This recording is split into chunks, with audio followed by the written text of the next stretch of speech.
So much to cover, yet so little to say.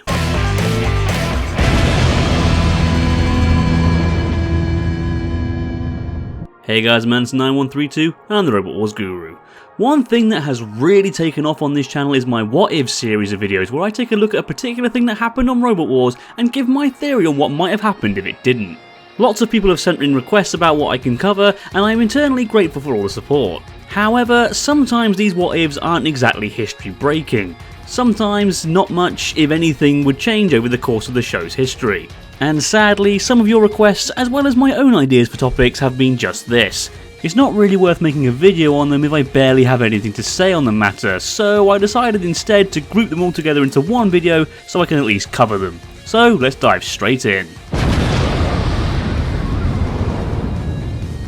So a pretty easy one to start off with. Spawn Again in Series 7 was probably the best it had ever been. Sure, the team had made 2 previous semi-finals with the robot, but these weren't exactly through perfect performances, especially in Series 6.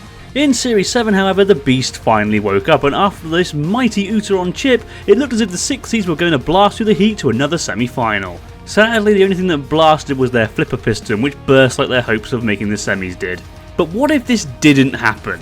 Well, not much would change in my opinion. I mean, sure, it would beat Raging Nightmare, that's just a given considering Raging Nightmare's shape was perfect for Spawn to flip relentlessly. However, in the next round they would lose to Tornado. Now I know what you're thinking. Surely Anderson, surely they would split them up considering they were seeded 1st and 6th. And I thought so too, until I remembered that Series 7 also had Bulldog Breed vs Exterminator, both seeded 12th and 11th respectively, whilst having the unseeded Typhoon 2 and Atomic Duke out in the round of 8. Also, they put Firestorm seeded 2nd and Storm 2 seeded 16th in the same fight too. Clearly, splitting up the seeds wasn't that important to the producers in Series 7. And yeah, sure, they're higher seeds, but let's be real here, they're not close enough to truly split them. So with that said, it's pretty clear to me that Tornado would win this fight. It had absolutely no issue against Gravity, a better flipper than Spawn Again, so I can't see it struggling here. So yeah, Spawn would make the semis, but lose in the next fight, like always. One of the more tragic early departures of Series 6 of Robot Wars was Corkscrew. After tearing apart Rocks, Chronic and Panic Attack in round 1, it looked like the spinner might be on for another strong performance, until Chronic pitted it. Damn. But what if this didn't happen? Well, I say Panic Attack and Rocks would lose. Rocks was crap, let's be honest now, and Panic Attack can clearly be seen being immobilised by Chronic here. So yeah, Chronic and Corkscrew would win. In round 2, Terahertz would once again beat the piss out of Chronic, whilst Corkscrew would easily decimate A-Kill. But in the heat final, I would back Terahertz. Not only was Terahertz actually good this series, but Corkscrew lacked control and wasn't the best balanced robot. Terahertz had reinforced steel wedges in Series 6 to protect them from spinners too. I can honestly see Terahertz just driving into Corkscrew until Corkscrew either dies or falls over. And considering almost all Series 6 heat finalists weren't seeded the following year, I doubt Corkscrew would have made the cut for the Series 7 seeds, especially since they entered with a much less interesting design. Millie and Bug.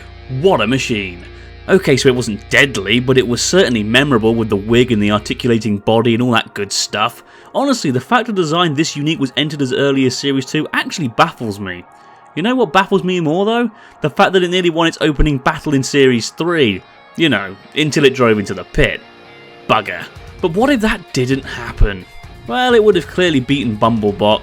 Bumblebot was stuck on the pit due to its trolley wheel, so Millie would only need to give it one last good shove for the win. In the heat semi it would face Ultor.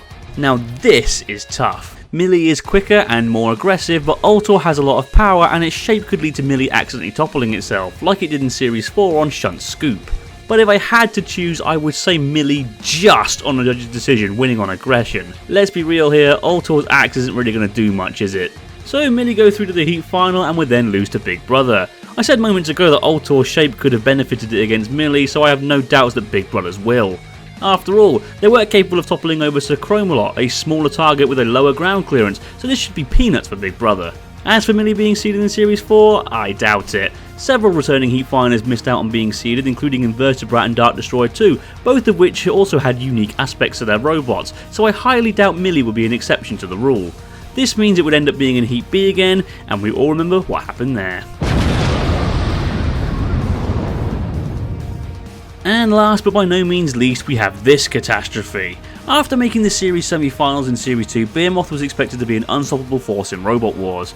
Sadly, after that they failed to make it past the heats not once, not twice, not 3 times, but 4 sodding times. Still, with a lot of All-Stars missing out on Series 7, and with a, let's be honest, pretty weak series of robots in its heat, hopes were high for Bearmoth to strive again. And things started well with it dominating its opening melee, even getting sweet revenge on Crustacean. But shit hit the fan in round 2 when they got stuck in forward gear after Mute landed on them while self-righting, causing Bearmoth to bounce around the arena before dry humping a wall. But what if Mute had landed slightly further back? Well, Bearmoth would beat it easily. It was winning the fight beforehand, so it's not a real stretch to think that it would win here. And whilst I love Judge Shed 3, I can't see it beating Bearmoth. Bearmoth in Series 7 was a new beast that was quick, sturdy and powerful. I doubt it would be a KO victory, but Bearmoth would do well enough to get the judges' vote, sending them through to their first semi-final since Series 2. And that's where it would end, as they would face Firestorm and lose. Again, you could argue that they would be split up because they were both seeds, but much like my Tornado vs Spawn Again argument, the seeds facing each other in the semis was random as all hell, and the gap between them is big enough for it not to matter. Sorry, Bearmoth. And that's that. Whew, that was surprisingly tiring. Do you agree with me, or do you think I'm talking twaddle? What do you think would happen in all of these scenarios? Let me know in the comments below. Thank you all for watching. I'm Anderson9132, the Robot Wars Guru, and I'll see you next time.